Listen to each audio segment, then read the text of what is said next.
que le professeur Tunjan Pouini, il y a une quarantaine d'années, qui a eu le cran d'évoquer la monnaie et la servitude de la monnaie, et tout simplement parce que nous, les pays africains, nous étions complètement étranglés par cette monnaie, qui était la monnaie des colonies. On a voulu absolument donner une monnaie aux colonies pour que cette colonie, pour que cette monnaie puisse fonctionner dans les colonies. Mais on se retrouve aujourd'hui avec deux autres. Voilà. Alors, l'économie française d'Afrique, mais moi je pense que c'est un gros boubard. On se retrouve dans l'Afrique de l'Afrique de l'Ouest avec une monnaie qui est différente.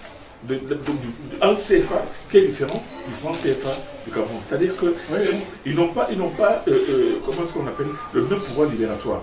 C'est-à-dire que tu vas là-bas, tu vas par exemple au Sénégal, avec nos 10 000 francs, ça passe pas. Ça passe pas. Or, maintenant, nous, ici, en Afrique centrale, qui utilisons la même monnaie, les 5 pays qui utilisent le franc CFA de l'Afrique centrale, pourquoi donc, s'il faut aller dans le sens de l'appropriation d'une nouvelle monnaie, d'une monnaie commune et qui nous appartient complètement, il faut d'abord commencer par nous mettre d'accord sur le centre d'émission. Notre monnaie est frappée à Chamalières en France. Pourquoi est-ce qu'elle ne peut pas être frappée chez nous en Afrique? Qu'est-ce qui nous empêche de frapper notre propre monnaie ici, avec notre propre papier, avec nos propres spécificités? Et maintenant, avec une capacité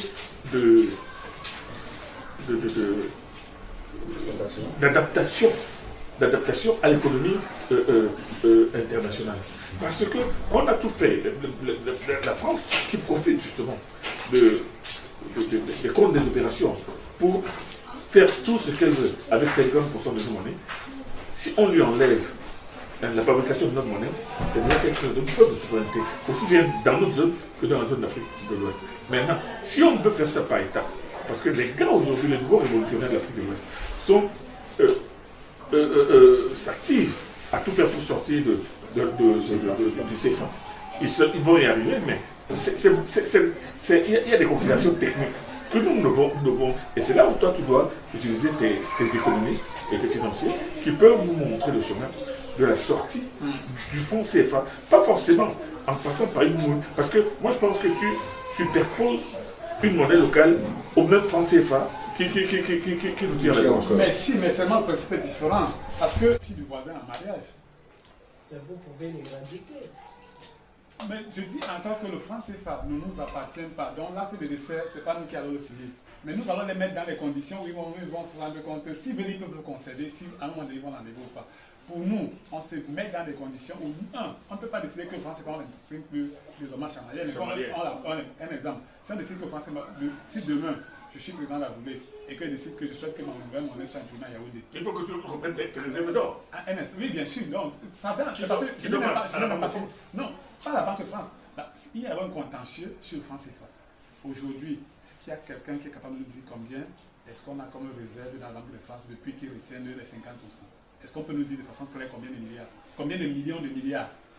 Donc d'abord, c'est un contentieux qu'il faut d'abord lever. Combien de milliards de milliards? Pour le moment, d'abord, il faut d'abord arrêter la saignée en attendant qu'on fasse le bilan. Et à partir du moment où on arrête, pendant qu'on engage ce contentieux avec la France, nous, on se met dans les conditions que l'économie ne s'arrête pas. On crée notre monnaie. La France n'est pas continuer à utiliser. Si vous allez à la banque et que vous décidez que vous voulez le dollar, on vous donne le dollar. Et il continue toujours à contenir les 50%. Oui, non, mais seulement notre économie ne va plus dépendre de façon directe du franc CFA parce qu'on aura une autre alternative qui sera le franc que nous allons décider que si c'est le cas, par exemple, on va décider que ou le TDI, on va décider. Donc les possibilités sont nombreuses. Ou même les factures, comme les enfants le disent, elle appelle l'argent. Donc, ou même les deux, on va trouver. C'est pas, le point, c'est que nos économistes, on y travaille de façon active. Mais je dis, la première chose, il faut arrêter la signer avec la France. Ça fait que si nous commercialisons notre bois, par exemple, en Chine, ils ne sont plus obligés de payer par le franc CFA. Ils vont le payer directement en CAP ou en TD dans le compte d'opération camerounais qui est logé dans le trésor qui deviendra la Banque du Cameroun. Comme Poutine est en train d'être obligé à payer le gaz en rouble. Mais c'est ça.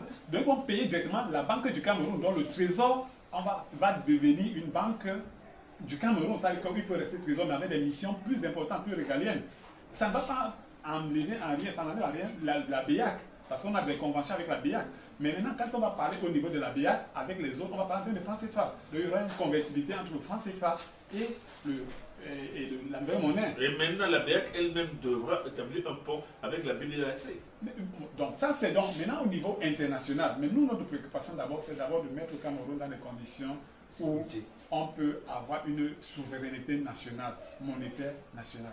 Si on réussit à avoir cette souveraineté, maintenant, nous serons mieux armés pour négocier avec les pays voisins d'abord. Le premier départ, d'abord, c'est la CEMAC.